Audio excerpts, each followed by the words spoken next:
नमस्कार। प्राइम समाचारमा स्वागत छ। म दृष्टिवाणी धिताल र म रोहन श्रेष्ठ। सुरु गरौँ अहिलेसम्मका प्रमुख समाचारबाट। आज 1913 जनामा कोरोना पुष्टि। कोरोनाका कारण थप 15 जनाको मृत्यु। हाल 38,461 जना आइसोलेसनमा। 87 जना संक्रमितको भेन्टिलेटरमा उपचार हुँदै। काठमाडौँ उपत्यकामा कोरोना संक्रमण बढ्दै गएपछि फेरि लकडाउन गर्न सरकारवालाहरूको सुझाव। तिहारपछि नयाँ रणनीति अपनाउने सरकारको तयारी। कार्तिक कृष्ण त्रयोदशीदेखि सुरु हुने यमपञ्चक अर्थात् तिहार आजबाट सुरु। काठमाडौँ लगायत देशभर तिहारको चहल पहल। प्रतिबन्धित पटकाका बिक्री वितरण रोकिएन। विवादमा गुज्रिएको सत्तारूढ नेकपाको सचिवालय बैठक भोलि बस्दै। ओली दाहाल बीचको तिक्तता घट्ने विश्वास। कांग्रेसको केन्द्रीय समिति बैठक पनि भोलि नै। अदालतको आदेश विपरीत सरकारी निकायले सर्वसाधारणको घर भत्काउँदै सडक विस्तार गर्न थालेपछि चौतर्फी विरोध। काठमाडौँको बालाजु बाइपास क्षेत्रमा विवाद बढ्दै।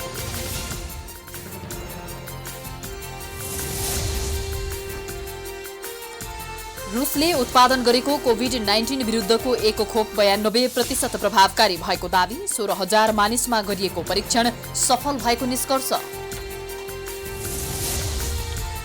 र भोलिदेखि सुरु हुने नेपाल र बांग्लादेश बीचको मैत्रीपूर्ण फुटबल सिरिजको ट्रफी सार्वजनिक खेलका क्रममा 5 जना खेलाडी परिवर्तन गर्न पाइने नयाँ नियम।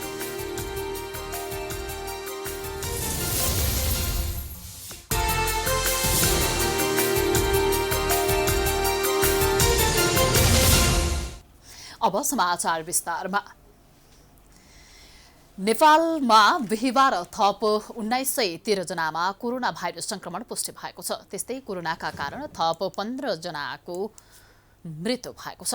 आज थप 2349 जना कोरोना मुक्त भएका छन्। नेपालमा हाल 38,461 जना आइसोलेसनमा रहेका छन्। 24 घण्टामा नेपालमा थप 1,913 जनामा कोरोना भाइरस संक्रमण पुष्टि भएसँगै संक्रमितको कुल संख्या 2,04,342 पुगेको स्वास्थ्य तथा जनसंख्या मन्त्रालयले जनाएको छ। नयाँ संक्रमित मध्ये 759 जना महिला र 1,154 जना पुरुषमा संक्रमण पुष्टि भएको छ। त्यसैगरी सबैभन्दा धेरै बागमती प्रदेशमा 1,149 जना संक्रमित थपिएका छन् भने प्रदेश 1 मा 160 जना, लुम्बिनी प्रदेशमा 235 जना, गण्डकी प्रदेशमा 193 जना, सुदूरपश्चिम प्रदेशमा 88 जना, प्रदेश 2 मा 70 जना र कर्णाली प्रदेशमा 18 जना संक्रमित थपिएका छन्। त्यसैगरी बिहिबार थपिएका संक्रमित मध्ये काठमाडौँ उपत्यकामा 973 जना रहेका छन्। काठमाडौँमा बिहिबार 428 जना महिला र 545 जना पुरुषमा संक्रमण पुष्टि भएको मन्त्रालयले जनाएको छ।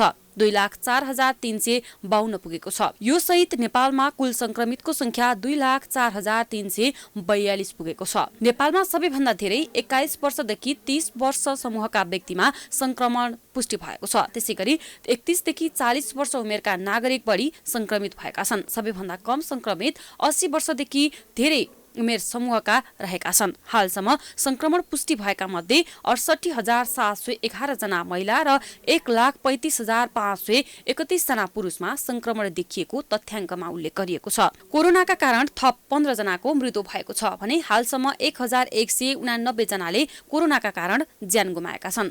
संक्रमित मध्ये 0.58% को मृत्यु भएको हो। मन्त्रालयका अनुसार 2,349 जना कोरोना मुक्त भएका छन् भने हालसम्म 1,64,592 जना कोरोना मुक्त भएका छन्। कुल संक्रमित मध्ये 80.59% निको भएका हुन्। संक्रमित मध्ये अहिले 38,461 जना सक्रिय संक्रमित रहेका छन्। यो संख्या कुल संक्रमितको 18.83% हो। सबैभन्दा धेरै सक्रिय संक्रमित काठमाडौँ जिल्लामा 17,045 जना रहेका छन्। हाल 38,461 जना आइसोलेसनमा छन्। तीमध्ये घरमै बस्नेको संख्या 29,384 जना रहेको छ भने बाँकी अस्पतालमा रहेका छन्। अस्पतालमा रहने मध्ये 373 जना आइसियु र 87 जना भेन्टिलेटरमा उपचाररत रहेका छन्। त्यसैगरी 13 जिल्ला काठमाडौँ, भक्तपुर, ललितपुर, चितवन, झापा, मोरङ, सुनसरी, काभ्रे, कास्की, नवलपरासी, दाङ, रूपन्देहीमा 500 भन्दा बढी सक्रिय संक्रमित उपचाररत रहेका छन्। मनाङमा कोही पनि कोरोना संक्रमित छैनन्। हालसम्म देशभरका क्वारेन्टिनमा 974 जना रहेका छन्। हालसम्म 15,84,317वटा PCR परीक्षण भएको मन्त्रालयले जनाएको छ।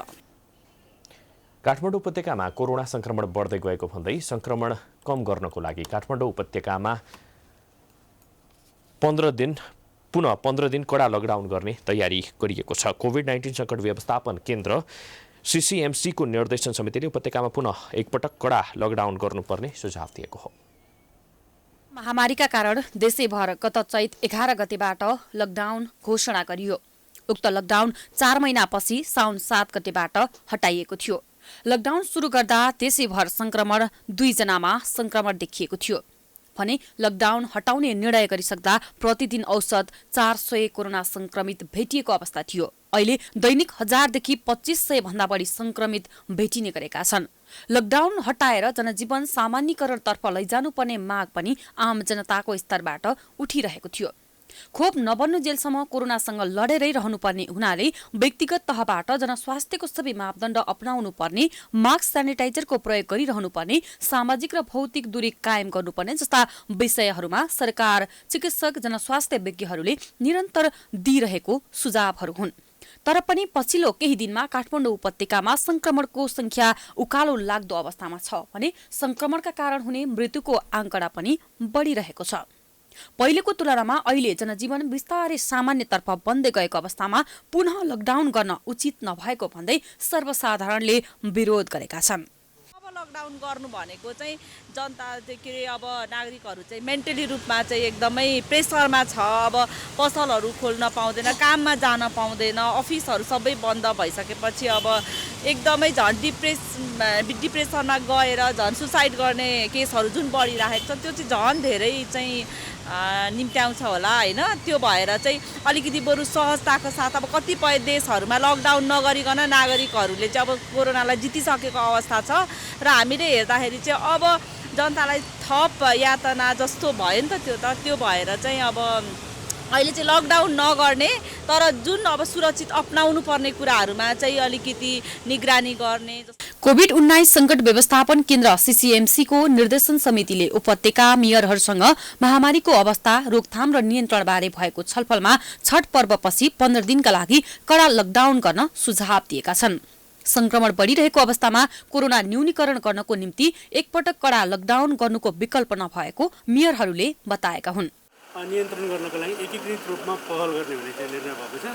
त्यसमा चाहिँ अब यो चाडबाड पछाडि यो तिहार पछाडि र छठ पछाडिको लागि एउटा चाहिँ अलि कडाइकापूर्वक वास्तविक रूपमै के निषेधाज्ञा छ, एउटा लकडाउन चेन ब्रेक गर्नको लागि निषेधाज्ञा छ, लकडाउन गर्ने हो कि भन्ने सन्दर्भमा छलफल भएको छ। त्यसको लागि पूर्व जानकारीसहित त्यो आउने छ भने चाहिँ हामी तयारी गर्ने कुराहरू आएको छ। यसलाई चाहिँ अहिलेको परिस्थितिमा लकडाउन गर्नुभन्दा पनि जतिसक्दो धेरै संक्रमित पहिचान गर्नको निमित्त कन्ट्र्याक्ट ट्रेसिङ गर्दै PCR को दायरा बढाउनु पर्ने, गम्भीर बिरामीका लागि तत्काल उपचार, ICU, अक्सिजन र भेन्टिलेटरको अवस्था गर्नतर्फ सरकारले ध्यान दिनु जरुरी छ। प्लाज्मा थेरापीको प्रयोगबाट कोरोना संक्रमितको उपचारमा सहज हुने भएपछि सुनसरीमा प्लाज्मा बैंक स्थापना गरिएको छ। संक्रमितले उपचारको अभावमा ज्यान गुमाउनु परेको अवस्थामा सुनसरीका केही सङ्घ संस्थाको पहलमा प्लाज्मा बैंक स्थापना गरी प्लाज्मा संकलन गरिएको हो। गढी गाउँपालिकामा प्लाज्मा संकलनका लागि कोरोना निको भएकाहरूले प्लाज्मा दान गरेका छन्। प्लाज्मा विधिबाट कोरोना संक्रमितहरूको उपचारमा सहज बनाउन कोरोना संक्रमण जितेर सामान्य जीवनमा फर्किएकाहरूले प्लाज्मा दान गरेका हुन्। कोरोना संक्रमण जितेकाहरूको रगत संकलन गरी रेड क्रस सोसाइटी सुनसरी शाखा प्लाज्मा बैंकका लागि प्लाज्मा संकलन अभियान सुरु गरिएको हो।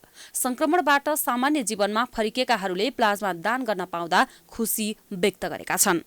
मेरो प्लाज्माले कसैको ज्यान जोगिन सक्छ भने विश्वव्यापी कोभिडको महामारी छैन, एउटा सेवाको हिसाबले कोरोना संक्रमित मध्ये पनि गम्भीर बिरामीका लागि प्लाज्मा प्रयोग गर्न सकिन्छ। अंग प्रत्यारोपण भई औषधि खाइरहेका र क्यान्सर रोगका बिरामीसँग रोग प्रतिरोधात्मक क्षमता कम हुने भएकाले यस्ता बिरामीलाई प्लाज्मा थेरापीको प्रयोग गर्न सकिन्छ। आयोजक संस्था लायन्स क्लबका प्रतिनिधि डाक्टर बालकृष्ण शाहले कोरोना संक्रमितहरूका लागि विश्वव्यापी रूपमा प्लाज्मा थेरापी विश्वसनीय भएको बताए। सन्दर्भमा कोभिडका सिकिस्त बिमारीहरूलाई चाहिँ सबैभन्दा भरपर्दो भनेको चाहिँ प्लाज्मा देखिएको छ। किन भन्दाखेरि त्यो प्लाज्मामा चाहिँ त्यो कोभिडको जीवाणुसँग लड्ने एन्टिबडी चाहिँ हुने रहेछ र त्यो एन्टिबडीले चाहिँ गर्दाखेरि चाहिँ प्लाज्मा भएको एन्टिबडीले गर्दाखेरि कोभिडमाथि चाहिँ जित्न मद्दत गर्ने रहेछ। कोभिडको बिमारीलाई चाहिँ निकै उपयोगी हुने रहेछ र त्यस कारणले गर्दाखेरि चाहिँ प्लाज्मा थेरापी चाहिँ अहिले संसारमै चलिरहेको छ र नेपालमा पनि प्लाज्मा थेरापी सुरु भइसकेको छ। विभिन्न सङ्घ संस्थाको सहयोगमा सुरु गरिएको प्लाज्मा सङ्कलन अभियान विस्तार गर्दै लानुपर्ने नेपाल रेडक्रस सोसाइटी सुनसरीले जनाएको छ। ब्लड ब्याङ्क हाम्रो धान बिपीबाट 70% प्रतिशत आधारित छ, त्यो के रहन्छ हामीले त्यही यसलाई अब हामी त्यो प्लाज्मा यो अहिले जुन त्यो रगत हामी गरेर बनाउँछौँ र यो के रहन्छ विशेष त यो 1 नम्बर प्रदेशभरि अब सम्भवतः भोलि यहाँभन्दा बाहिर पनि अब हाम्रो चाहिँ मुख्य उद्देश्य भनेको मान्छेको जीवन रक्षा गर्नु, यो कोभिडबाट अति सङ्क्रमित मान्छेहरूको होइन र जसलाई जुन ब्लड ग्रुपको आवश्यकता पर्छ प्लाज्माको हामी त्यो दिन्छौँ र यो चाहिँ अब देशभरिकै मान्छेलाई आवश्यकता अनुसार हामी दिने हो। यो विशेष गरी लायन्स क्लबसँग समन्वय गरेर होइन। कोरोना संक्रमण ठिक भएको 15 देखि 60 दिनसम्म प्लाज्माका लागि रगत दिन सकिन्छ। 1 पाउन्ड रगतबाट 150 मिलिलिटर प्लाज्मा बन्ने गर्छ। रगत समूह छुटिएर तयार पारिएको प्लाज्मामा 6 महिनासम्म उपचारका लागि प्रयोग गर्न सकिने चिकित्सकहरूले बताएका छन्। सुनसरीबाट विकल रेग्मीको रिपोर्ट। यसपालिको यमपञ्चक सुरु भएको छ। 5 दिनसम्म मनाइने तिहारको आफ्नै महत्त्व रहेको छ। दिदी बहिनी र दाजुभाइ बीचको सम्बन्धलाई अझै प्रगाढ बनाउने विश्वास गरिन्छ। यसपालि मङ्सिर 1 गते मध्याह्नकालमा टीका लगाउन बाधा नपरे पनि साइत खोज्नका लागि मकर लग्न वृष नवमास अभिजित मुहुर्तको शुभ साइत दिइएको छ। को दोस्रो ठूलो चाड तिहार दशैंको 15 दिनपछि आउने सबैभन्दा ठूला पर्वहरूमध्ये एउटा चाड हो। यमपञ्चक अर्थात् तिहार बिहिबारबाट सुरु भएको छ। काग तिहार, कुकुर तिहार, लक्ष्मी पूजा, गोवर्धन पूजा र भाइटीका गरी 5 दिन तिहार मनाउने गरिन्छ। यसपालि मलमासका कारण तिहार मङ्सिरमा पुगेको छ। यो चाड कार्तिकको कृष्ण पक्ष त्रयोदशीका दिन काग तिहारको नामले सुरु भएर कार्तिक शुक्ल पक्षको द्वितीया तिथिको भाइटीकासम्म 5 दिन मनाउने गरिन्छ। हिन्दू धर्मावलम्बीहरूले दीपावलीको रूपमा यस पर्वलाई धुमधाम सहित मनाउँदछन्। तिहारको आफ्नै विशेषता रहेको छ। परापूर्व कालमा यमराजले तथास्तु भन्दै मनसा वाचा कर्मणा र शुद्ध चित्तले भातृपूजा गर्ने गराउनेहरूको सदा उन्नति हुने तथा कृति पनि फिजिने वर दिएका थिए। राजसित पनि सम्बन्ध भएको हुनाले यसलाई यो तिहारका 5 दिन हुन्। त्रयोदशी तिथिदेखि लिएर शुक्ल पक्षको द्वितीयासम्मका, कृष्ण पक्षको 5 दिन यो त्रयोदशी तिथिदेखि शुक्ल पक्षको द्वितीयासम्मको 5 वटा तिथिलाई यमपञ्चक भनिन्छ र क्रमशः यमराजसित सम्बन्धितै कर्महरू गरिन्छ। यसमा अब यमराजको दूतको रूपमा कागको पूजा गरिन्छ त्रयोदशी तिथिमा, चतुर्दशी तिथिमा कुकुरको पूजा गरिन्छ। तिहारले एकातिर मानव तथा पशु बीचको प्रगाढ सम्बन्धको चित्र प्रस्तुत गर्दछ भने अर्कातिर दाजुभाइ तथा दिदी बहिनी बीचको आत्मीय र पवित्र स्नेह एवं सम्बन्धलाई पनि छर्लङ्ग पार्दछ। तिहारको सांस्कृतिक पक्ष विविध रहेको जानकारहरू बताउँछन्। मा चाहिँ भातृ शब्द र भगिनी शब्द छ। भातृ शब्द भनेको चाहिँ दाजु पनि भातृ हो, भातृ पूजा भनेको छ नि त। भातृ पूजा भनेपछि दाजुको पनि पूजा हो, भाइको पनि पूजा हो। त्यस्तै भगिनीले गर्ने भनेको भगिनी दिदी पनि हो, बहिनी पनि हो। दिदी र बहिनी दुइटै भएको हुनाले त्यो दिदीले पनि गर्न सक्छन्, बहिनीले पनि गर्न सक्छन्। कुनै यो शास्त्रीय दोष यसमा केही पनि छैन। अब मान्छेले त्यत्तिकै चाहिँ यहाँ दुई थरी व्यक्ति एकदम अलिकति फरक आयो भनेदेखि यो गलत त्यसलाई प्रचार गरेर जाने, हाम्रो कति व्यक्तिहरू चाहिँ धर्म संस्कृति संस्कारमा खलल आओस्, यसमा असर परोस् भनेर चाहिँ त्यसमाथिको चाहिँ प्रहार गर्ने व्यक्ति पनि हाम्रो समाजमा थुप्रो पाइन्छ। यमपञ्चकको 5औं दिन भाइटीका पर्छ। दिदीबहिनीहरूले भाइटीकाको अघिल्लै दिन दाजुभाइलाई भाइटीकाको निम्ता स्वरूप पान सुपारी फूल आदि दिने चलन छ। भाइटीकाका दिन टीका नलगाई केही खानु हुँदैन भन्ने मानिसहरूको विश्वास रहेको छ। टीकाको दिन बिहानै नुहाएर अष्टचिरञ्जीवीको पूजा गर्नुपर्दछ। यमराज हनुमान विभीषण परशुराम अष्टचिरञ्जीवी भित्र पर्दछन्। भाइटिका गर्न ओखर, तोरीको तेल, बिमिरा, मसला, मखमली, दुबो तथा सयपत्रीको माला, रोटी, मिठा मिठा परिकारको आवश्यकता पर्दछ। सबैभन्दा पहिले दियो, कलश तथा गणेशको पूजा गरी बिमिराको पूजा गरिन्छ। झिलिमिलीको चाड पनि भनिने तिहारका अवसरमा एक हप्ता अघिदेखि नै राजधानी लगायत प्रमुख शहरहरूमा बत्ती बाल्न सुरु भइसकेको छ। प्राइम टाइम्स टेलिभिजनका लागि गीताञ्जली अधिकारीको रिपोर्ट। सयपत्री र मखमली फूल साथै तिहार लक्षित सामग्रीहरूको बिक्री वितरणले उपत्यकाको विभिन्न शहर झकीझकाउ भएका छन्। तिहारमा दियोदेखि बत्तीको झिलिमिलीसँगै पटका पड्काउनेहरू समेत बढेका छन्। प्रशासनले पटका नपड्काउन भने पनि लुकीछिपी यसको बिक्री र पड्काउने क्रम भने रोकिएको छैन। हिन्दूहरूको दोस्रो प्रमुख चाड तिहार भन्ने बित्तिकै दीप तथा फूलको झिलिमिली भन्ने बुझिन्छ। झिलिमिली चाड भनेर चिनिने तिहारमा कतिपयले पटका भुइँजम्पा पड्काएर रमाइलो गर्ने गरेका छन्। तर पछिल्लो समय यस्ता पटकाजन्य वस्तुले पार्ने असरको कारण नागरिक आफै सचेत हुँदै गएका छन्। विगतमा झिलिमिली बत्तीसँगै युवाहरू तिहारको माहौललाई रोमाञ्चक बनाउन पटकाको जोहो गर्नमा जुट्ने गरेका देखिन्थ्यो। पछिल्लो समय भने सर्वसाधारण आफै सजग भएका छन्। त्यसो त केही वर्षदेखि तिहारको आतिशबाजी पर्यावरण र मानव स्वास्थ्यका लागि हानिकारक भएपछि यसको बिक्री वितरणमा रोक लगाइएको छ। पटका चाहिँ नपड्काउँदा राम्रो, किनभने अब अलि बुढापाका मान्छेहरू, बिरामी मान्छेहरूलाई होइन यसले असर गर्छ। जस्तो कसैलाई त यसले बिमारी नै बनाइदिन्छ फेरि होइन। त्यो कारणले चाहिँ नपड्काएर अब अरू पनि हुन्छ नि इन्टरटेन गर्ने त अहिले माध्यमहरू धेरै छन् होइन। अब जस्तो अब बच्चाहरूलाई आफू त्यही गरिहाल्यो भने पनि सँगै राखेर आफू पनि सावधानी अप्नाउने, अरूलाई पनि असर नहोस् त्यो कुराले, त्यसरी चाहिँ गर्दा राम्रो छ जस्तो लाग्छ। पटकामा हानिकारक रसायनका प्रयोग साथै ध्वनि प्रदूषणका कारण यसले स्वास्थ्यमा प्रतिकूल असर पार्ने गरेको छ। प्रशासनले पटकाको बिक्री वितरणमा प्रतिबन्ध लगाएपछि लुकीछिपी यसको कारोबार र प्रयोग भने बढेको छ। चाडपर्वका नाममा यस्ता अवैध वस्तु बिक्री वितरण गर्ने लगायत विविध घटना हुन नदिन प्रहरीले पनि एकीकृत सुरक्षा योजना अनुसार सुरक्षाकर्मी परिचालन गरेको छ।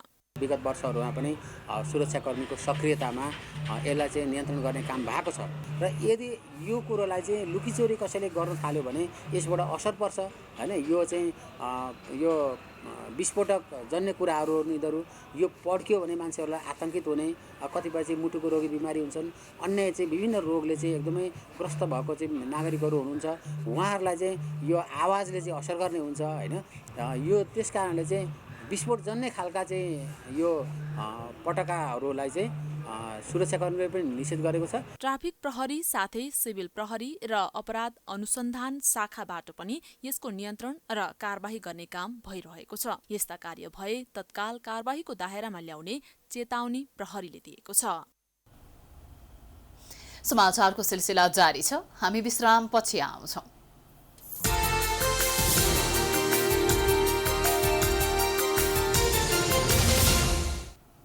विश्रामपछि पुनः स्वागत छ। अब बाँकी प्रसङ्ग।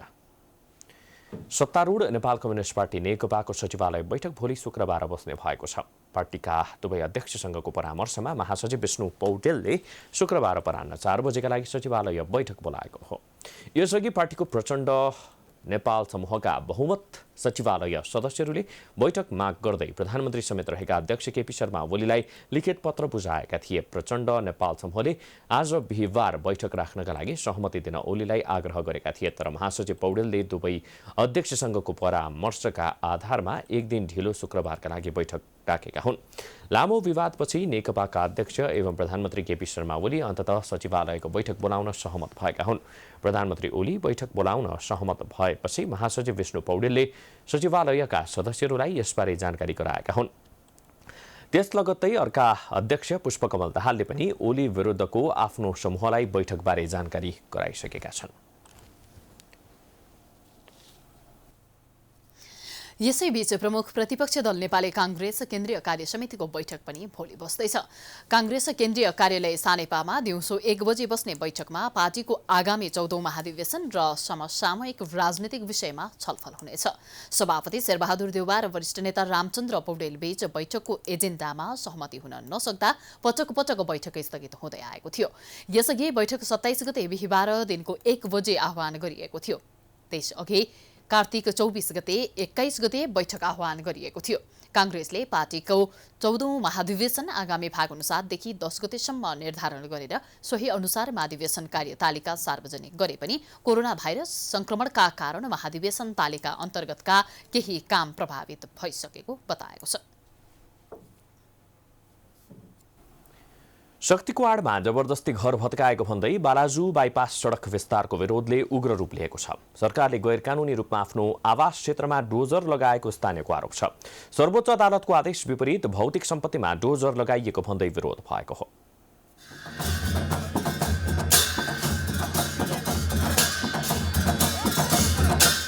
सरकारले गैरकानूनी रूपमा आफ्नो आवास क्षेत्रमा डोजर लगाएको विरोधमा बालाजु बाइपासमा उपत्यका सडक विस्तार संघर्ष समितिले विरोध प्रदर्शन गरेका छन्। सो क्षेत्रको सडक भत्काउने कार्य तत्कालका लागि नगर्नु भन्ने सर्वोच्चको आदेश विपरीत आफूहरूको भौतिक सम्पत्तिमा डोजर लगाइएको भन्दै स्थानीय लगायत उपत्यका सडक विस्तार संघर्ष समितिले सो क्षेत्रमा विरोध प्रदर्शन गरेको हो। छलफलबाट टुङ्गो नलागेसम्म निवेदकहरूको अनधिकृत कब्जा गर्ने, भत्काउने जस्ता कुनै पनि कार्य नगर्नु, नगराउनु आदेश सर्वोच्चले दिए पनि सो आदेश कार्यान्वयन नभएको स्थानीयहरूको गुनासो छ। बाटोको दुवै क्षेत्रमा नेवारहरूको पुरानो बस्ती रहे पनि सर्वोच्चको आदेश विपरीत बस्ती भत्काएर सडक विस्तार गरिएको स्थानीय रविन्द्र कुमार श्रेष्ठले बताउनुभयो। उनले माथिको आदेश भन्दै एकतर्फी रूपमा स्थानीयलाई दमन गरेको आरोप लगाउनु भएको थियो। वास्तवमा कस्तो भने यो क्षेत्र चाहिँ आन्दोलन भइरहेको क्षेत्र छ।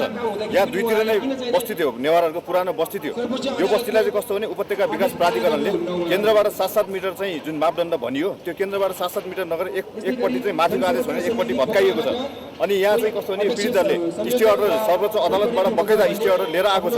त्यसैले यहाँको प्रमुख माग भनेको कानुनी राज्यको प्रत्याभूत गराउनु हो, सर्वोच्च अदालतको आदेशलाई पालना गराउनु भन्ने नै हाम्रो प्रमुख चाहिँ जुन यो अहिलेको माग हो। उपत्यका विकास प्राधिकरण जिल्ला आयुक्तको कार्यालय काठमाडौँले बालाजु बाइपासदेखि महेन्द्र पार्क क्षेत्रमा 265 मिटर दूरी सडक विस्तार गर्न लागिएको जनाएको छ। स्थानीयको विरोधका बावजुद पनि ठूलो संख्यामा प्रहरी परिचालन गरेर सडक विस्तारको काम भने भइरहेको छ। यता सो क्षेत्रका वडा सचिव कुसुम महर्जनले भने पहिले नै मुआब्जा वितरण भइसकेकोले सडक विस्तारको काम भइरहेको दावी गरेका छन्। जुन हाम्रो नयाँ बजारमा कति मिटरको बाटो छ तपाईँ त्यो पनि हेर्नुहोस्, अहिले यहाँ कति मिटर छ त्यो हेर्नुहोस्। यो पासाङ लामो मार्ग हो, पासाङ लामो मार्गले त्रिशुलसम्म छुने बाटोमा उनीहरूले पहिलादेखि अनाधिकृत गरेर यहाँ बसेको हो। यो बसेको मान्छेलाई उठाएको मात्रै हो, यो पाइप माथि पनि घर बन्छ र। यसअघि स्थानीयहरूले शक्तिको आडमा जबरजस्ती घर भत्काएको भन्दै बालाजु चौकीमा समेत धरना दिएका थिए।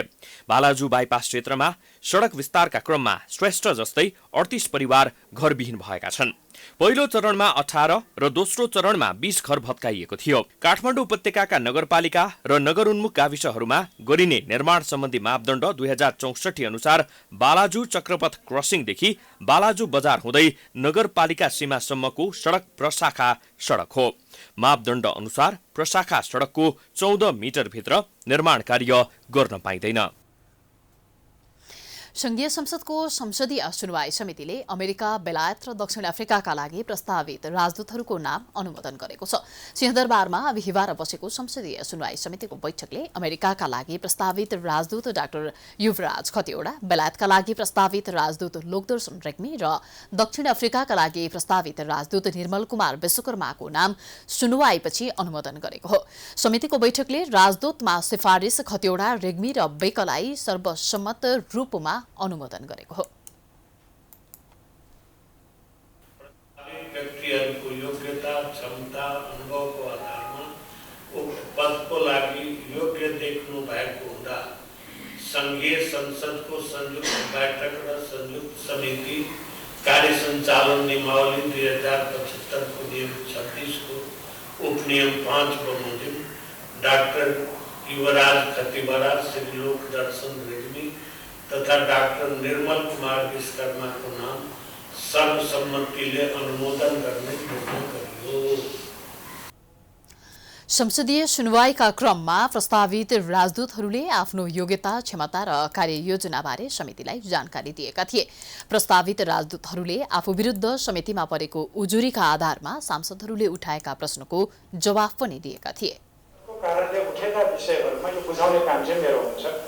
त्यसमा उहाँहरूले पनि भन्नुभएको छ, म नियमित सम्पर्कमै छु उहाँहरूसँग। उहाँले पनि भन्नुभएको छ यसमा स्पष्ट पार्नुपर्ने कुराहरू हामी स्पष्ट पारौँला। कतिपय कुराहरू बुझाइमा फरक पर्यो, कतिपय कुराहरू नोटहरू एक्सचेन्ज गरेर पनि क्लियर गरौँला, कतिपय कुराहरू लेटर अफ एक्सचेन्जबाट पनि मिलाउन सकिन्छ, त्यसलाई पनि मिलाउला। त्यसो भएको हुनाले हाम्रो यो नेपालमा विकासको मात्रै स्वार्थ हो, त्यो बाहेक अरू कुनै स्वार्थ छैन। यो स्पष्ट गर्न हामी तयार छौँ। सार्वजनिक जवाफदेहीको काम गर्दाखेरि माननीय सभापतिज्यू, म विनम्र आग्रह गर्न चाहन्छु त्यो ठुलो आँखामा कहिल्यै पनि दोषी देखिन नपरोस् भन्ने मर्ममा रहेर काम गरेको म दोहोऱ्याउन चाहन्छु। स्वाभाविक पनि जिम्मेवारी छ, अब यो चाहिँ जिम्मेवारी चुनौती छ। मैले यसमा आफ्नो ज्ञान जुट्ने जति सकिन्छ देश र जनताको हितको पक्षमा म ईश्वरले मानेर साँच्चै काम गर्छु। त्यो चाहिँ एउटा प्रहरपरि हो। असोज 15 गते बसेको मन्त्रीपरिषदको बैठकले खतिवडा, रेग्मी र बेकलाई राजदूतमा सिफारिस गरेको थियो। सरकारले राजदूत सिफारिस भएका व्यक्तिहरूको संसदीय सुनवाईका लागि समितिलाई पत्र पठाएको थियो। राजदूतहरूको नियुक्ति सरकारको सिफारिस र संसदीय सुनवाई समितिको अनुमोदनपछि राष्ट्रपतिबाट हुने संवैधानिक व्यवस्था रहेको छ। किसानको तत्कालीन र दीर्घकालीन समस्यालाई समाधान गर्न माग गर्दै अखिल नेपाल किसान महासंघले जिल्ला प्रशासन कार्यालय मार्फत प्रधानमन्त्रीलाई ज्ञापन पत्र बुझाएको छ। बिहिबार महासंघले समयमा नै मल र बिउको आपूर्ति गर्नुपर्ने, सिँचाइलाई चाहिने विद्युतको सहुलियत प्रतिशत गर्नुपर्ने लगायतको माग राख्दै जिल्ला प्रशासन कार्यालय काठमाडौँका प्रमुख जिल्लाधिकारी जनकराज दाहाललाई ज्ञापन पत्र बुझाएका हुन्। महासंघले धानको समर्थन मूल्य तुरुन्तै लागू गर्नुपर्ने, महँगीलाई तुरुन्तै बन्द गर्नुपर्ने, कोरोनाको उपचार सरकारले नै गर्नुपर्ने लगायतका माग अघि सारेका छन्। त्यस्तै कृषि उत्पादनमा भइरहेको बिचौलिया प्रणाली बन्द गर्नुपर्ने र किसानको उत्पादित कृषि उपजहरूलाई राज्यले नै किन्ने व्यवस्था गर्नुपर्ने माग सहित प्रमुख जिल्लाधिकारी मार्फत प्रधानमन्त्रीलाई ज्ञापन पत्र बुझाइएको महासंघ काठमाडौँ जिल्लाका अध्यक्ष कृष्ण बहादुर गैरेले जानकारी दिनुभयो। आज हामीले अखिल नेपाल किसान महासंघ काठमाडौँ जिल्लाको तर्फबाट काठमाडौँ जिल्लाको प्रमुख जिल्ला अधिकारीज्यूलाई ज्ञापन पत्र बुझाएका छौँ र उक्त ज्ञापन पत्र बुझाउँदा हामीले किसानहरूको मार्कालाई गम्भीर रूपमा लिएर यो मागपत्र प्रधानमन्त्रीज्यूमा पुगोस् भन्ने हामीले धारणा व्यक्त गर्दा सिडिओ साहब सकारात्मक रहनुभयो। उहाँले किसानको मार्का परेको कुरालाई महसुस गर्नुभयो र किसानलाई अहिले असारमा जुन हाहाकार परेको थियो मलको, धान रोपेपछि धान सुकेर गएको, मल नपाएको कुराले गर्दा किसानहरू गहुँ रोपिसके हुनाले गहुँलाई पनि मन पाइँदैन कि भनेर चिन्तित भएको कुरा हामीले अवगत गरायौँ। ज्ञापन पत्र बुझ्दै प्रमुख जिल्ला अधिकारी दाहालले महासंघको मागलाई सम्बन्धित स्थानमा पुर्याउने प्रतिबद्धता जनाउनु भएको थियो। महासंघले आफूहरूको माग पूरा नभए कडा सङ्घर्षमा उत्रने चेतावनी दिएको छ। नेपाली कांग्रेसका केन्द्रीय सदस्य एवं गणेशमान सिंह अध्ययन प्रतिष्ठानका अध्यक्ष नवीन्द्र राज जोशीले आफ्नो निर्वाचन क्षेत्रमा घट्दैलो कोभिड-19 सूचना तथा सेवा अभियानलाई निरन्तरता दिएका छन्। जोशीले जनताको घर घरमा पुगेर मास्क, अत्यावश्यक औषधि, अक्सिमिटर र थर्मोमिटर लगायतका स्वास्थ्य सामग्रीहरू वितरण गरेका हुन्। त्यसका साथै उनले विभिन्न जनचेतनामूलक पर्चाहरू समेत वितरण गरिरहेका छन्। अभियान अन्तर्गत संक्रमितको उपचारमा सहयोग गर्न फोनबाट निशुल्क चिकित्सकीय सल्लाह प्रदान गर्ने र बिहान, दिउँसो र राति गरी 3 सिफ्टमा 24 घण्टा सेवा प्रदान गर्ने जोशीले जानकारी दिएका छन्। जोशीले कोरोनाका कारण जटिल समस्या देखा परेमा तुरुन्त आफू लगायत साथीहरूलाई सम्पर्क गर्न समेत आग्रह गरेका छन्। अपनाएर सबैजना बस्न सकिन्छ भने मैले सुरक्षित दूरी अपनाउन किन नअपनाउने? मैले एकपटक हात धोएर सेनिटाइज गरेर, बारम्बार हात धोएर सेनिटाइज गरेर मैले आफूलाई बचाउन सक्छु, सबैलाई बचाउन सक्छु भने मैले त्यो काम किन नगर्ने? त्यो कुराको चेतना चाहिँ हामीले जगाउन आवश्यक छ। त्यसैले मैले चाहिँ के भने निर्वाचनका बेला हामी राजनीति गर्ने व्यक्तिहरू घर जहिले जान्छौँ। यो अहिले जनतालाई समस्या परेकोमा जनतालाई भरोसा दिने, म छु है तिमीलाई समस्या पर्दाखेरि, जस्तो हामीले अहिले डक्टरहरूको 24 घण्टा डक्टर उपलब्ध गराउने जुन हामीले व्यवस्था गरेका छौँ। विभिन्न विशेषज्ञ चिकित्सक र सरकारी तथा निजी अस्पतालहरूको सहयोगमा स्वास्थ्य सेवा दिने अभियानको उद्देश्य रहेको उनको भनाइ छ। समाचारको सिलसिला जारी छ। हामी विश्राम पछि आउँछौं। विश्राम अघि प्रमुख समाचार पुनः एकपटक। आज 1913 जनामा कोरोना पुष्टि। कोरोनाका कारण थप 15 जनाको मृत्यु। हाल 38,461 जना आइसोलेसनमा। 87 जना संक्रमितको भेन्टिलेटरमा उपचार हुँदै। काठमाडौँ उपत्यकामा कोरोना संक्रमण बढ्दै गएपछि फेरि लकडाउन गर्न सरकारवालाहरूको सुझाव। तिहारपछि नयाँ रणनीति अपनाउने सरकारको तयारी। कार्तिक कृष्ण त्रयोदशीदेखि सुरु हुने यमपञ्चक अर्थात् तिहार आजबाट सुरु। काठमाडौँ लगायत देशभर तिहारको चहल पहल प्रतिबन्धित। पटाकाको बिक्री वितरण भने रोकियो। विवादै विवादमा गुज्रिएको सत्तारूढ नेकपाको सचिवालय बैठक भोलि बस्दै देशको तिक्तता घट्ने विश्वास। कांग्रेसको केन्द्रीय समिति बैठक पनि भोलि नै।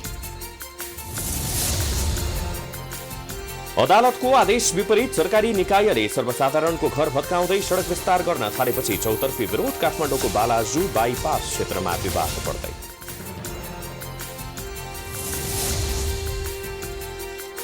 रुसले उत्पादन गरेको कोभिड-19 विरुद्धको एक खोप 92% प्रभावकारी भएको दावी। 16,000 मानिसमा गरिएको परीक्षण सफल भएको निष्कर्ष।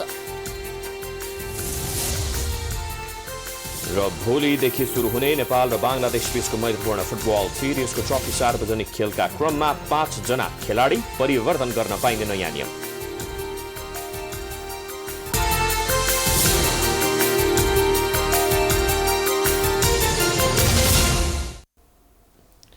विश्रामपछि पुनः स्वागत छ। अब आर्थिक समाचार।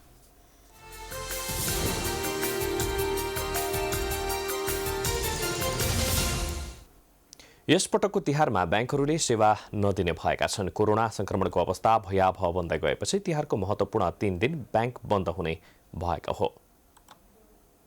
बैंकका सीमित शाखाहरू खुल्ने गरेका थिए, तर यसपटक कोरोना संक्रमणका कारण देखाउँदै बैंकहरू तिहारमा नखुल्ने भएका छन्। सरकारले दिएको सार्वजनिक बिदाको समयमा बैंक तथा वित्तीय संस्थाका सबै काउन्टर बन्द हुने नेपाल बैंकर्स संघले जनाएको छ। वाणिज्य बैंकहरूको छाता संगठन नेपाल बैंकर्स संघले सीमित शाखा खोलेर बैंकिङ सेवा दिँदा कोरोना सर्ने जोखिम बढ्ने भन्दै बैंक नखोल्ने निर्णय गरेको छ। यो चाहिँ कोरोना संक्रमण चाहिँ अलिकति त्यो बिचमा ग्याप भयो भने त्यसले चेन ब्रेक गर्छ भन्ने सामो हो। दसैँमा पनि हामी त्यही गरेका थियौँ। दसैँमा त्यो गर्दाखेरि पनि त्यसले चाहिँ अब अलिकति स्टाफहरूमा चाहिँ चाहिँ संक्रमण चाहिँ कम भएको देखियो। त्यसले गर्दा अब यसले पनि गर्दा अलिक सहज हुन्छ भन्ने सामो हो। हालसम्म वाणिज्य बैंकका 6,300 कर्मचारीमा कोरोना संक्रमण पुष्टि भइसकेको छ। 4,200 कर्मचारी संक्रमण मुक्त भएका छन् भने 2,100 जना सक्रिय संक्रमित छन्। तिहारमा धेरै कारोबार नहुने अनुमान गर्दै बन्द गर्ने निर्णय गरेको संघको भनाइ छ। हाल बैंकहरूले एटीएम तथा डिजिटल कारोबारलाई प्राथमिकतामा राख्दै आएको छ।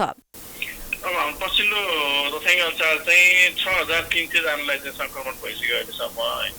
र अहिलेको संक्रमितको संख्या चाहिँ 2,100 छ भन्नाले अब अहिलेको झन्डै कति हो 4,200 जस्तो त संक्रमण मुक्त भइसक्यो। कोरोना भाइरस संक्रमणबाट बस्न जोखिम न्यूनीकरणका लागि digital banking, mobile banking, internet banking र एटीएम सेवाको अधिकतम प्रयोग गर्न आग्रह गरेको छ। गत वर्ष दशैं तथा तिहारको बिदामा समेत सीमित बैंकका काउन्टरहरू मार्फत सेवा प्रवाह गर्दै आएका बैंक तथा वित्तीय संस्थाले यस वर्ष कोरोना भाइरस संक्रमणलाई ध्यानमा राख्दै सेवा बन्द गर्ने निर्णय गरेका हुन्। प्राइम टाइम्स टेलिभिजनका लागि लक्ष्मी विश्वकर्माको रिपोर्ट। देशको अर्थतन्त्रको सूचाङ्क शून्यतर्फ पुगेपछि सरकारले सोबाट बस्नका लागि नयाँ मापदण्ड तयार गरेको छ। अर्थ मन्त्रालयले तयार पारेको नयाँ मापदण्ड अनुसार सरकारले स्रोत वा वैदेशिक ऋणबाट खर्च बेहोरिने गरी वैदेशिक अवलोकन, तालिम वा अध्ययन भ्रमण लगायत फजुल खर्चलाई प्रतिबन्ध नै लगाएको छ। सार्वजनिक खर्चमा मितव्ययिता कायम गर्न नयाँ मापदण्ड बनाएको छ। सार्वजनिक खर्च पुनरावलोकन आयोगले दिएको सुझावको आधारमा अर्थ मन्त्रालयले तयार गरेको मापदण्डको प्रस्ताव मन्त्री परिषदको बैठकले सोमबार पारित गरेको छ। सरकारी आर्थिक स्रोतमा चाप परिरहेका बेला फजुल खर्च गरेको भन्दै सरकारको आलोचना भइरहेका बेला अर्थमन्त्री विष्णुप्रसाद पौडेलले मितव्ययिता सम्बन्धी मापदण्ड मन्त्री परिषदबाट पारित गरेका छन्।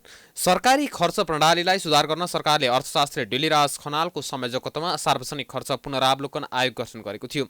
सोही समितिले दिएको प्रतिवेदनका आधारमा अर्थमन्त्री पौडेलले मित व्ययिता सम्बन्धी नयाँ मापदण्ड तयार गरी मन्त्री परिषदमा पेश गरेका थिए। तर विद्यमान बजेट प्रणालीलाई सुधार एवं परिमार्जन गरी संघीय संरचना अनुरूप बनाउन अपनाउनु पर्ने कामका बारेमा आयोगले दिएको सुझाव प्रतिवेदन कार्यान्वयनमा भने ध्यान दिएको थिएन। अर्थ मन्त्रालयले संघीयता कार्यान्वयनसँगै अनावश्यक कार्यालय पुनर्संरचना तथा खारेज प्रक्रिया अघि बढाउने मापदण्ड नयाँ मापदण्डमा समेटिएको छ। अर्थ मन्त्रालयले विकास समिति, आयोग, संस्थान, प्राधिकरण, निगम, प्रतिष्ठान, बोर्ड, केन्द्र, परिषद र कम्पनीको पुनरावलोकन गरी कार्य जिम्मेवारीमा दोहोरोपन देखिएका, प्रदेश र स्थानीय तहमा कार्य जिम्मेवारी हस्तान्तरण भइसकेका वा सञ्चालन गरिरहन आवश्यक नदेखिएमा पुनर्संरचना वा खारेज प्रक्रिया अगाडि बढाउनु पर्ने मापदण्डमा उल्लेख गरेको छ। सार्वजनिक निकायले वार्षिक स्वीकृत कार्यक्रममा परेको बाहेक आर्थिक दायित्व सिर्जना हुने विषयमा निर्णय गर्दा अर्थ मन्त्रालयको सहमति लिनुपर्ने व्यवस्था नयाँ मापदण्डमा समेटिएको छ। सबै सार्वजनिक निकायले आर्थिक दायित्व सम्बन्धी प्रस्ताव मन्त्री परिषदमा पेश गर्दा पहिला नै अर्थ मन्त्रालयको सहमति लिनुपर्ने पनि सो मापदण्डमा उल्लेख गरेको छ। सार्वजनिक निकाय तथा सार्वजनिक पद धारण गरेको व्यक्तिले खर्च गर्दा कार्यालय सामान, मसलमन्द, पानी, बिजुली, इन्धन जस्ता खर्चमा मितव्ययिता कायम हुने गरी खर्च गर्नुपर्ने उल्लेख छ। सरकारको स्रोत वा वैदेशिक ऋणबाट खर्च बेहोरिने गरी वैदेशिक अवलोकन, तालिम वा अध्ययन, भ्रमणमा समेत रोक लगाइएको छ। विदेश स्थित गैर सरकारी संस्थाबाट प्राप्त निमन्त्रणाको आधारमा वैदेशिक भ्रमण गर्दा नेपाल सरकारको स्रोतको उपयोग गर्न नपाइने मापदण्ड तोकिएको छ। द्विपक्षीय तथा बहुपक्षीय वार्ता, अन्तर्राष्ट्रिय संगठनबाट आयोजना हुने बैठकमा मुलुकको प्रतिनिधित्व हुनुपर्ने विषय एवं कुनै अत्यावश्यक कामको लागि वैदेशिक भ्रमणमा मनोनयन गर्नु परेमा अर्थ मन्त्रालयको पूर्व सहमति लिनुपर्ने समेत उल्लेख छ। त्यसैगरी निजी सवारी चालक, भान्से, निजी सहायक लगायतका कानुन बमोजिम प्राप्त हुने सुविधा बाहेकको रकम सम्बन्धित पदाधिकारीलाई उपलब्ध गराउनु पर्ने अवस्थामा त्यस्तो सुविधा बापतको रकममा सुरु पारिश्रमिक बाहेक महँगी भत्ता, पोसाक, चाडपर्व खर्च लगायत अन्य कुनै प्रकारको सुविधा उपलब्ध नगराउने समेत व्यवस्था गरेको छ। विपद, महामारी, प्रकोप, उद्धार, शान्ति सुरक्षा वा अति विशिष्ट पदाधिकारी सहभागी हुनुपर्ने विशेष अवस्थामा बाहेक अन्य प्रयोजनमा प्रयोग भएको हेलिकप्टरको भाडा सरकारी कोषबाट भुक्तानी गर्न नपाइने व्यवस्था गरेको छ। सबै कार्यालयलाई सवारी खरिदमा रोक लगाएको छ। कोभिड-19 का कारण सरकारको स्रोत व्यवस्थापनमा ठूलो समस्या परिरहेको भन्दै अर्थ मन्त्रालयले संक्रमण रोकथामको लागि प्रत्यक्ष रूपमा संलग्न भई अग्रपंक्तिमा काम गर्ने चिकित्सक तथा स्वास्थ्य कर्मी बाहेकका कर्मचारीलाई कुनै पनि भत्ता उपलब्ध नगराउने भएको छ। लकडाउनको समयमा अग्रपंक्तिमा खटिने सुरक्षा कर्मी मध्ये जोखिम वर्गीकरणका आधारमा 10% लाई प्रोत्साहन रकम दिन बाधा नपर्ने मापदण्डमा उल्लेख रहेको छ। प्राइम टाइम्स टेलिभिजनका लागि रोशन कार्कीको रिपोर्ट। सुन चाँदीको अधिक कारोबार हुने तिहार नजिकै गर्दा पनि सुन बजारमा खासै उत्साह देखिएको छैन। कोरोना संक्रमणको महामारी बढेसँगै सुन चाँदीको मूल्य पनि निरन्तर बढ्दै जाँदा सर्वसाधारणको पहुँच बाहिर हुन थालेपछि कारोबारमा कमी आएको हो। सुन चाँदीको कारोबार मध्ये 1/4 भन्दा बढी कारोबार दशैं तथा तिहारको समयमा हुने गरेको भएपछि अहिले बजारमा खासै चहल पहल देखिएन।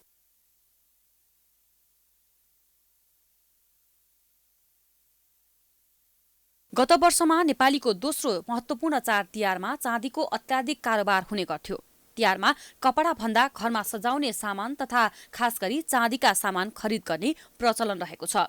गत तिहारमा दैनिक 1500 केजी खपत हुने गरेको छ। तिहारमा धेरैजसो चाँदीको सिक्का र पूजा सामानहरू बिक्री हुने गरेको थियो। अघिल्लो वर्ष एक साता अघिदेखि तिहारको चहल पहल देखिएको भए पनि यो वर्ष काग तिहारदेखि मात्रै व्यापार सुरु हुने व्यवसायीहरू बताउँछन्। धनतेरस अनि तिथिले चाहिँ आजबाट धनतेरस स्टार्ट भन्छ, त्यही भएर आज र भोलि 2 दिन धनतेरस हुन्छ। लक्ष्मी पूजामा पनि हुन्छ। यो कोरोनाको यस्तो टाइममा पनि बिजनेस चाहिँ अलिकति इम्प्रुभमेन्ट चाहिँ भएको छ दसैँहरूभन्दा। विगतका वर्षमा दशैंपछि दैनिक 30 किलोदेखि धनतेरसको दिनसम्म 50 किलोसम्म सुनको कारोबार हुने गरे पनि यस वर्ष 10 किलोसम्मको पनि कारोबार हुने सम्भावना नदेखिएको व्यवसायीहरूको भनाइ छ। सुन मात्र होइन, चाँदीको कारोबार पनि हुन सकिरहेको छैन। सबैतिर कोरोनाको संक्रमण बढेकोले यो वर्ष बजार निकै निराशजनक भइरहेको हो। यसपालि त अलि सुन्ने नै छ, अलि 1-2 जना भए त्यसो देखिँदैन। दसैँ पहिलाको अगाडि धेरै कम छ, 2-4 जना आयो त्यही। तिहार चल पनि त्यस्तै छ, दसैँ जस्तै अलिअलि कस्टमरहरू आउनु भएको छ होइन। अब कतिखेर खाली पनि हुन्छ यस्तै। विगतमा धेरैजसो मानिस चाँदीलाई घृणा गर्थे। चाँदी पनि कसैले किन्छ र भन्थे, तर अहिले माग बढेको छ। काग तिहारको दिन चाँदीका सामग्री खरिद गर्दा फलिफाप हुने जनविश्वास रहेको छ। काग तिहारमा विशेष गरी चाँदीको दियो, फूलको थाली, घण्टा, करुवा, आरती, सुकुन्दा, चाँदीको लक्ष्मी, गणेशको मूर्ति, कुदिएका असफी, लक्ष्मी तथा लक्ष्मीनारायण एवं गणेशको मूर्ति लगायतका सामान बढी बिक्री हुने गरेको छ। प्राइम टाइम्स टेलिभिजनका लागि क्यामेरामा मिलन मगरका साथमा लक्ष्मी विश्वकर्मा, काठमाडौँ। अब अन्तर्राष्ट्रिय समाचार।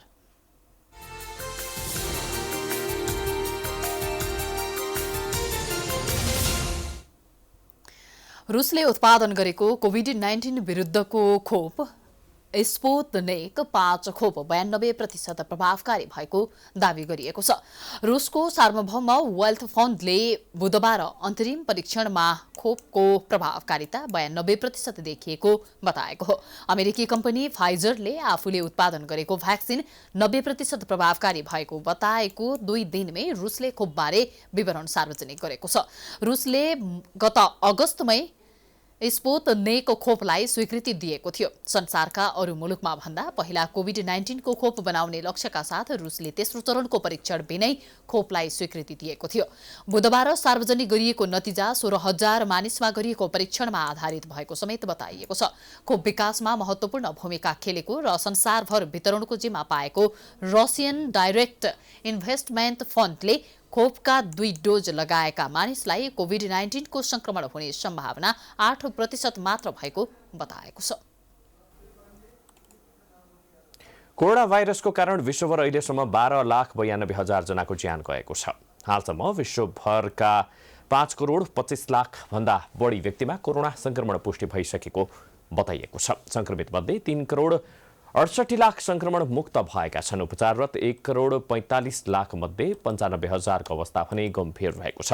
सबैभन्दा बढी प्रभावित अमेरिकामा 1,07,00,000 बढी व्यक्तिमा कोरोना देखिएकोमा 66,49,000 संक्रमण मुक्त भएका छन्। त्यहाँ 2,47,000ले ज्यान गुमाएका छन्। यता भारतमा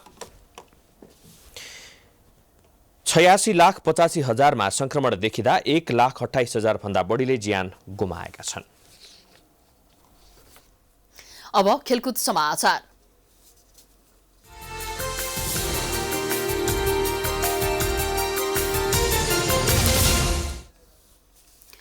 नेपाल र बंगलादेश बीचको मैत्रीपूर्ण फुटबल सिरिजको ट्रफी सार्वजनिक गरिएको छ। बगबन्धु रंगशालामा नेपाल र बंगलादेश बीच 2वटा म्याचको सिरिज हुँदैछ। मुजिब वर्षो फिफा अन्तर्राष्ट्रिय फुटबल सिरिज नाम दिइएको यस प्रतियोगिताको ट्रफी नेपाली टिमका प्रशिक्षक बालगोपाल महर्जन र कप्तान किरण चेम्जोङले सार्वजनिक गरेका हुन्। यो म्याचमा 5 जना खेलाडी परिवर्तन गर्न पाइने नियम बनाइएको छ भने कम्तीमा 8,000 सम्म दर्शकलाई प्रवेश गराउने तयारी गरिएको छ। यसैगरी दुवै म्याच ड्र भएमा सिरिजको छिनोफानो पेनाल्टी सुटआउट गर्ने पनि जनाइएको छ। तर पहिलो म्याचको नतिजा आएमा दोस्रोमा बराबरी भएमा भने पेनाल्टी सुट आउट हुने छैन। यो सँगै हामी समाचारको अन्त्यमा आइपुगेका छौं। जाँदा जाँदै प्रमुख समाचार पुनः एकपटक। आज 1913 जनामा कोरोना पुष्टि, संक्रमणका कारण थप 15 जनाको मृत्यु। हाल 38,461 जना आइसोलेसनमा, 87 जना संक्रमितको भेन्टिलेटरमा उपचार हुँदै। काठमाडौँ उपत्यकामा कोरोना संक्रमण बढ्दै गएपछि फेरि लकडाउन गर्न सरकारवालाहरूको सुझाव। तिहारपछि नयाँ रणनीति बनाउने सरकारको तयारी। कार्तिक कृष्ण त्रयोदशीदेखि सुरु हुने यमपञ्चक अर्थात् तिहार आजबाट सुरु। काठमाडौँ लगायत देशभर तिहारको चहल पहल। प्रतिबन्धित पटकाको बिक्री वितरण भने रोकिएन।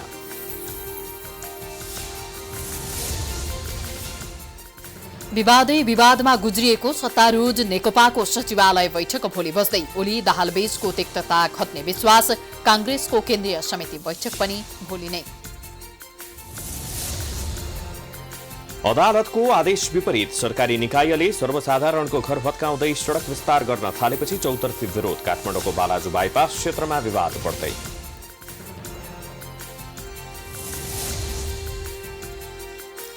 रुसले उत्पादन गरेको कोभिड-19 विरुद्धको एक खोप 92% प्रभावकारी भएको दावी। 16,000 मानिसमा गरिएको परीक्षण सफल भएको निष्कर्ष। र भोलिदेखि सुरु हुने नेपाल र बांग्लादेश बीचको मैत्रीपूर्ण फुटबल सिरिजको ट्रफी सार्वजनिक। खेलका क्रममा 5 जना खेलाडी परिवर्तन गर्न पाइने नयाँ नियम।